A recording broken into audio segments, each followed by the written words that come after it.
जी इस वक्त मैं मौजूद हूँ मेन जो क्रिश्चियन कॉलोनी है, बस्ती क्रिश्चियन कॉलोनी जड़ांवाला, जहाँ पर चंद रोज़ पहले जो है ना वो मसीह बरादरी के जो चर्चेज हैं वो जला दिए गए।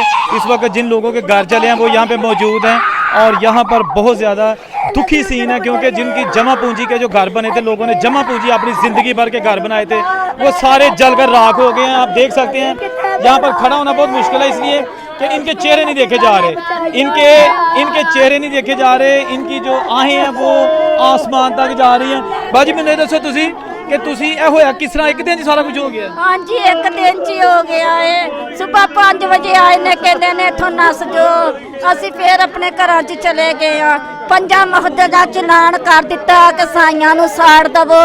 फिर असी अपने बच्चे लैके दौड़ गए असी बच्चे लैके निकल गए। कितना को नुकसान होया?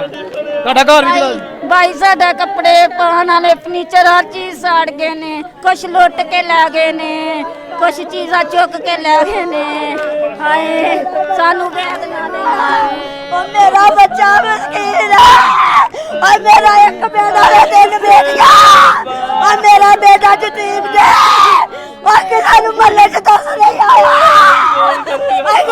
किसे मना नहीं किया? नहीं पुलिस नाल किसी ने मना नहीं किया, सारे लुट लै गए। पुलिस वाले खुद देख रहे सन, खुद सारा कुछ के नाम करा रहे।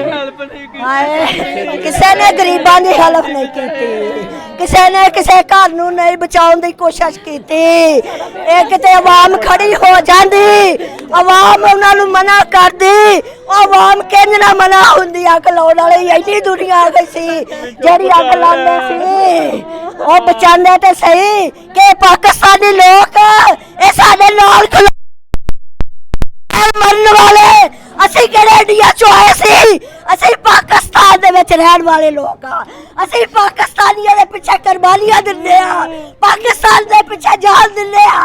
असी किहड़ा इन्हां नाल जुल्म करदे सी, साडे नाल इन्ना वड्डा जुल्म कीता। साडे 25 चर्च जला दित्ते, साडे 25 चर्च जला दित्ते। ए जे मौजा खुदा ने इन्हां नूं दिखाड़ा वा, खुदा ने इन्हां नूं जरूर दिखाड़ा मौजा। खुदा जल्द तो जल्द इन्हां नूं दिखाएगा। बाजी ਤੁਹਾਡਾ भी नुकसान हो गया